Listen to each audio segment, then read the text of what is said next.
નમો અરિહંતાણમ. નવકાર મહામંત્રનું દિવ્ય તેજ શું કરે? નવકાર મહામંત્ર એ બધા અશુભ વિકલ્પોથી છોડાવી શુભ વિકલ્પ દ્વારા નિર્વિકલ્પમાં લઈ જાય છે. નિષ્કામ ભાવથી 1,00,000 નવકારનો જાપ થાય તે સાક્ષાત તીર્થંકર પદને પમાડે છે.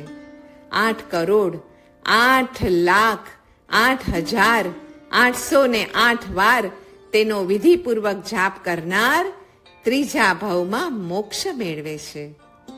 તથા ભવ્યત્વ આદિના પરિપાક દ્વારા પરમ આર્હંત્યના મહિમાના ઉપયોગપૂર્વક મોક્ષે જનારા અરિહંતોને નમસ્કાર થાઓ. મારો નમસ્કાર દ્રવ્યથી અને ભાવથી એમ બંને પ્રકારે હો. અર્હદ્ભ્ય બહુવચનનો પ્રયોગ સર્વકાળના અરિહંતોનો સમાવેશ કરવા માટે કરાય છે. શ્રી નવકાર મહામંત્ર દ્વારા અનાહતમાં પ્રવેશ કરવો પણ શક્ય છે. કાળનું અધિષ્ઠાન પ્રાણ છે. પ્રાણ વડે કાળનો ગ્રાસ થાય છે અને પાદ વડે પ્રાણનો ગ્રાસ થાય છે. પાદ એટલે નામ સ્તવ. સ્તવ એ વાણી સ્વરૂપ છે. વૈખરી, મધ્યમાં, પશ્યંતી, પરા એમ વાણી 4 પ્રકારે છે. વૈખરી અને મધ્યમાં જ્યારે પશ્યંતી અને પરામાં જાય છે ત્યારે તે અનાહત સ્વરૂપ બની જાય છે. પાદ વડે અનાહતમાં પહોંચાય અને અનાહતથી અવ્યક્તમાં જવાય.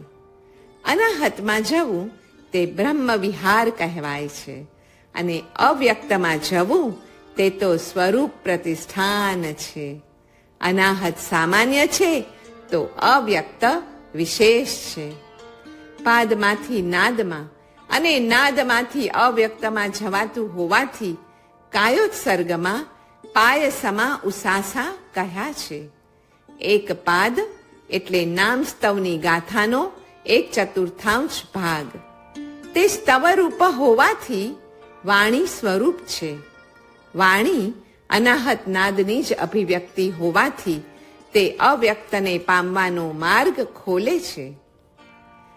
નમસ્કાર મહામંત્રનું વ્યાકરણ વિશેષ જોઈએ તો 1. અધ્યયન. ચિત્તને જે સારી રીતે અધ્યાત્મવાળું બનાવે, સારી રીતે અધ્યાત્મ તરફ ખેંચી જાય, બોધ, સંયમ અને મોક્ષનો અધિક લાભ કરાવે તે છે અધ્યયન. 2. પદ.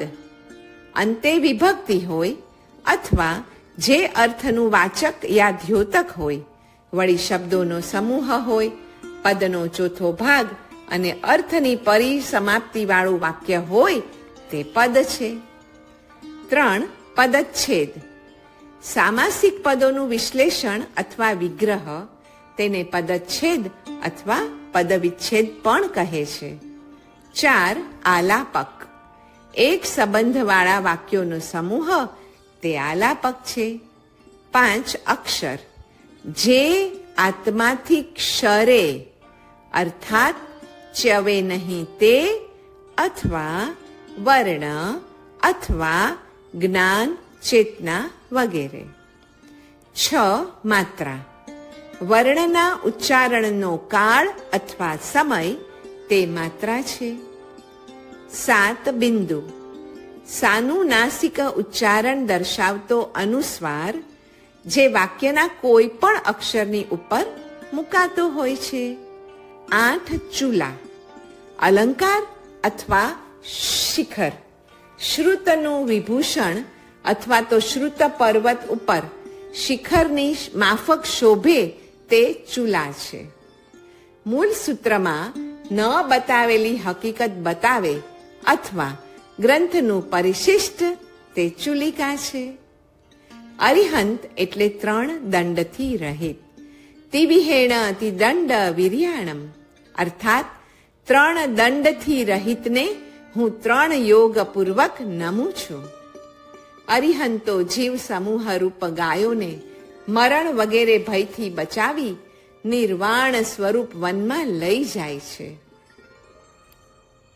ઇન્દ્રિય, વિષય, કષાય, પરિશહ, વેદના, ઉપસર્ગ રાગ દ્વેષ તથા કર્મરૂપી શત્રુઓને હણનારા છે, માટે અરિહંત કહેવાય છે. હિતાદિ જેના વડે પ્રાપ્ત કરાય તે અરિહંત છે. તે હિત કરવા સમર્થ હોવાથી મંગલરૂપ, એકાંતિક અને આત્યંતિક છે. અરિહંતના શબ્દાર્થમાં રહેલ 12 ગુણનું રહસ્ય. અરિહંત કર્મ કષાય આદિને હણનારા, તે પહેલો શબ્દાર્થ. 2. અરહંત એટલે બાહ્યાંતર લક્ષ્મીથી શોભતા. 3. અરુહંત એટલે જન્મ બીજ બળી જવાથી જન્માંકુર નથી તે. 4. અરહાંત એટલે પૂજ્યોમાં ઉત્કૃષ્ટપણે પૂજનીય છે તે. 5. અરહોંત એટલે ગુપ્ત દેશ કે ગુપ્ત અંતર જેમને નથી તે. 6. અર્થાંત જેમને પરિગ્રહ અને વિનાશ નથી તે. અરુંદદ્ભ્યો વત્તા અર્હદ્ભ્ય જે ઉચ્ચાત્માઓ કર્મના આવરણના અભાવે અવરોધ વિનાના છે તે. 8. અરિ વત્તા હંત જેઓ ધર્મચક્ર વડે શોભતા રહે છે તે, અથવા સર્વ વિનાશી શસ્ત્રોનો ત્યાગ કરનારા છે તે. 9. અરિ વત્તા હંત વત્તા અત્યજદ ભય આત્મ સ્વભાવમ એટલે આત્મ સ્વભાવનો ત્યાગ ન કરનારા જેઓ છે તે. 10. અગચ્છદ ભય આસક્તિમ ક્યાંય આસક્ત ન થનારા. 11. અતિષ્ઠદ ભય ભવ મધ્યે સંસારમાં નહીં રહેનારા. અને 12મું અરહંતા સર્વ જીવોના તારણહાર કે રક્ષણહાર. સિદ્ધ ભગવાન તો કેમ નમસ્કરણીય? એ નિષ્પ્રકંપ શુક્લ ધ્યાન આદિના અચિંત્ય સામર્થ્યથી સજીવ વીર્યરૂપ યોગ નિરોધ નામના મહાસામર્થ્ય વડે પરમ આનંદરૂપ, મહા ઉત્સવરૂપ અને મહાકલ્યાણરૂપ નિરૂપમ સુખો જેમને સિદ્ધ થયા છે તે સિદ્ધ છે. બી. ધ્યાનરૂપી અગ્નિથી દીર્ઘ સ્થિતિ વાળું 8 પ્રકારનું બાંધેલું કર્મ ભસ્મીભૂત કર્યું છે તે સિદ્ધ ભગવંતોને વંદન હો. સી. સકલ પ્રયોજન અને કાર્યો જેમના સિદ્ધ થયા છે તે તીર્થ, અતીર્થ, જીન, અજીન, ગૃહિલિંગ, અન્યલિંગ અને સ્વલિંગ સિદ્ધ, સ્ત્રી, પુરુષ અને નપુસકલિંગ સિદ્ધ, સ્વયં સંબુદ્ધ, બુદ્ધ બોધિત અને પ્રત્યેક બુદ્ધ સિદ્ધ, એક અને અનેક સિદ્ધ એમ 15 ભેદે સિદ્ધ થયેલાને વંદન હો. ડી. મોક્ષ નગરીમાં ગયેલા, કૃતાર્થ થયેલા, શાસકપણાને, માંગલ્યપણાને, નિત્ય સ્થિતિ, પરમ પ્રસિદ્ધિને પામેલા સિદ્ધોને વંદન હો. આચાર્ય ભગવાન તો કેમ નમસ્કરણીય? પંચાચારનું આચરણ કરનારા તથા ઉપદેશ દેનારા, સ્વપરના અને શિષ્યના સમુદાયના હિતને આચરનારા, પ્રાણાંતે પણ પૃથ્વીકાયાદિ જીવોનો વધ નહીં કરનારા, નહીં કરાવનારા અને ન અનુમોદન આપનારા, અપરાધી ઉપર પણ કોપ ન કરનારા, ઉપદેશના અર્થી આત્માઓ વિનય અને મર્યાદાપૂર્વક જેમની સેવા કરે છે તેથી અને આચાર આદિનો ઉપદેશ કરનારા હોવાથી ઉપકારી એવા આચાર્ય ભગવંતો નમસ્કરણીય છે. ઉપાધ્યાય ભગવંતો કેમ નમસ્કરણીય? દ્વાદશાંગ શ્રુતનું સ્વર, વ્યંજન, માત્રા, બિંદુ, પદ અને અક્ષરથી વિશુદ્ધ એવા અધ્યયન, અધ્યાપન વડે સ્વ પરના મોક્ષના ઉપાયનું ધ્યાન કરનારા, મન, વચન, કાયાના 3 યોગોમાં ઉપયોગપૂર્વક પ્રવૃત્તિ કરવા વડે આશ્રવના દ્વારોને રૂંધનારા. ઉ એટલે ઉપયોગ વડે, વ એટલે પાપનું પરિવર્જન કરવા વડે અને જ વત્તા ઝ એટલે ધ્યાન વડે કર્મોને દૂર કરનારા, ઉપયોગપૂર્વક પાપને છોડતા ધ્યાનારૂઢ થઈને કર્મનો નાશ કરનારા. ઉવ એટલે ઉપયોગપૂર્વક, ઝ એટલે ધ્યાન કરનારા, જેમની પાસે જઈને સૂત્રોનું અધ્યયન, અધિકપણે જ્ઞાન અને સ્મરણ કરવામાં આવે છે તે છે ઉપાધ્યાયો. તેમને વંદન હો. જેમની ઉપાધિ સન્નિધિમાં રહેવાથી શ્રુત જ્ઞાનનો આય એટલે કે લાભ થાય તે, અથવા ઉપાધિ એટલે સુંદર વિશેષણો યા પદવીઓનો જેમની સન્નિધિમાં લાભ થાય તે છે ઉપાધ્યાયો. આધિ એટલે માનસિક પીડા, અધિ એટલે કુબુદ્ધિ, એ બંને જેઓએ ઉપહત કર્યા છે તે ઉપાધ્યાયો છે. તેઓને વંદન હો. સુસંપ્રદાય પ્રતિષ્ઠિત પરંપરાથી પ્રાપ્ત જીન વચનનું ભવ્ય જીવોને અધ્યાપન દ્વારા વિનિત બનાવીને ઉપકાર કરનારા હોવાથી ઉપાધ્યાય ભગવંતો નમસ્કરણીય છે. તો સાધુ ભગવંતો કેમ નમસ્કરણીય? વ્રત, નિયમ, પરિશહ, ઉપસર્ગ આદિ સર્વ સહીને મોક્ષને સાધે કે મોક્ષ સાધક જ્ઞાનાદિ શક્તિઓને સાધે તે છે સાધુ. સાર્વ એટલે સર્વને હિત કરનારા, સર્વ શુભ યોગોને સાધનારા સાધુ. સવ્ય એટલે સર્વજ્ઞ ભગવંતના સાધુ કે શ્રમણો, શ્રવણ કરવા યોગ્ય જીવાદી તત્વોને વિશે સાધુ. સર્વને વિશે સમાન ભાવ ધારણ કરનાર સાધુ કે શ્રમણો. સર્વ પ્રાણીઓ પ્રત્યે સંભાવને ધારણ કરે, જે સંયમ પાલન કરનારાઓને સહાય કરે, સર્વ ક્ષેત્ર, સર્વ કાળ, સર્વ કલ્પમાં રહેલા જ્ઞાન, દર્શન, તપ, સંયમ સાધનારા સર્વ લોકમાં રહેલા સાધુઓને વંદન હો. સર્વ પદાર્થોનું યથાવસ્થિત સ્વરૂપ જાણીને નિરૂપણ કરવા દ્વારા સર્વને હિતકારી તથા જીવ અજીવ સર્વ પદાર્થોનું યથાર્થ નિરૂપણ કરવા દ્વારા ન્યાય કરનારા સર્વજ્ઞના સાધુ, સંપૂર્ણ આજ્ઞા પાલન દ્વારા અરિહંતોનું આરાધન કરનારા, દુર્નયને દૂર કરવા દ્વારા સર્વ જીનેશ્વરોના સિદ્ધાંતનું પ્રતિષ્ઠાપન કરનારા તે સાર્વ સાધુ, સવ્ય સાધુ, શ્રવ્ય સાધુ અર્થાત સર્વ શુભયોગોને સાધનારા સર્વ સાધુ છે. સર્વજ્ઞ ભગવંતના વચનને આરાધનારા તે સર્વ સાધુ છે. અનુકૂળ કાર્યોમાં નિપુણ તે સવ્ય સાધુ છે, અને શ્રવણ કરવા યોગ્ય વાક્યોમાં નિપુણ તે શ્રવ્ય સાધુ છે. તે સર્વ મોક્ષના માર્ગમાં ઉપકાર કરનાર હોવાથી વંદનીય છે.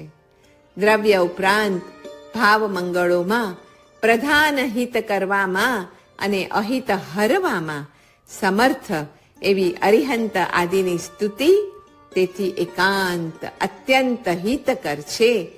આ લોક તથા પરલોકમાં ઉત્તમ ફલદાયક છે. તાત્વિક નમસ્કારમાં શું વિશિષ્ટ છે?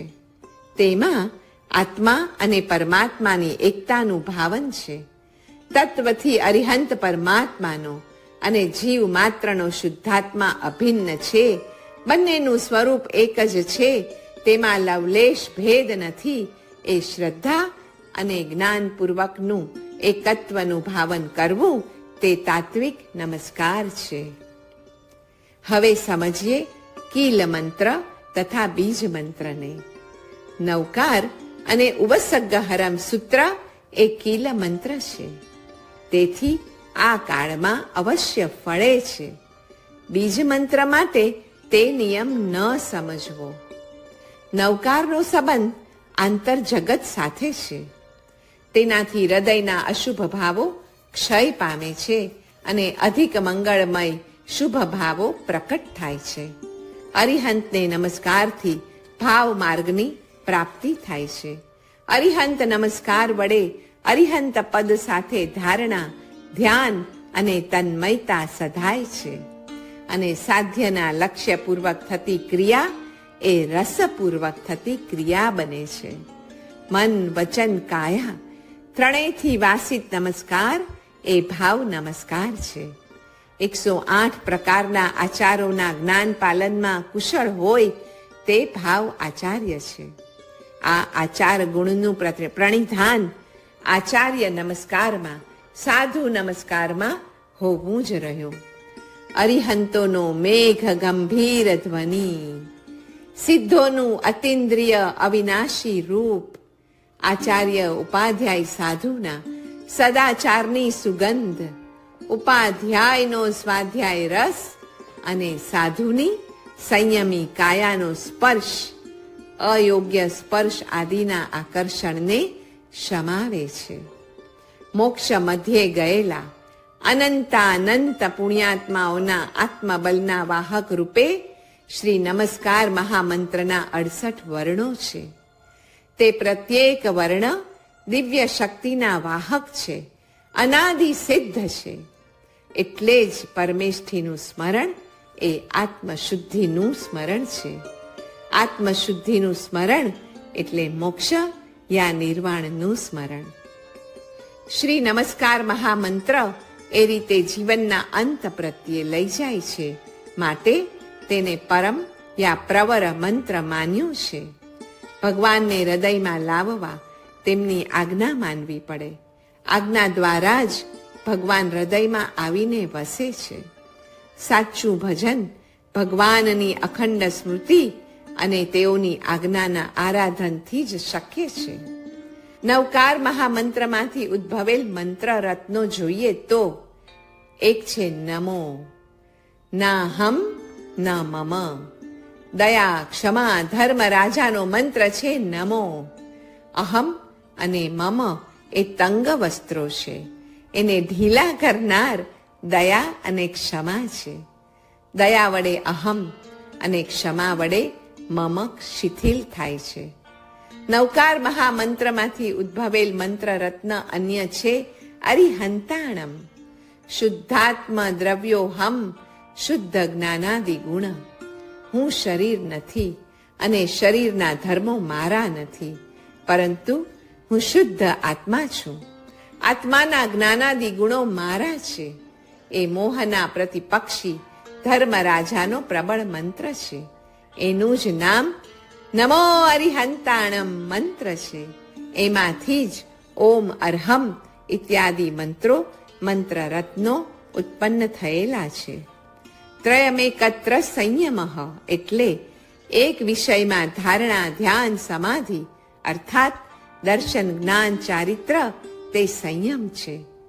પંચ પરમેષ્ઠીઓના 108 ગુણો અને આધ્યાત્મિક વિભૂતિ તેમના શુદ્ધાત્મ દ્રવ્યનો પ્રભાવ છે. તેઓ સર્વને વંદન હો.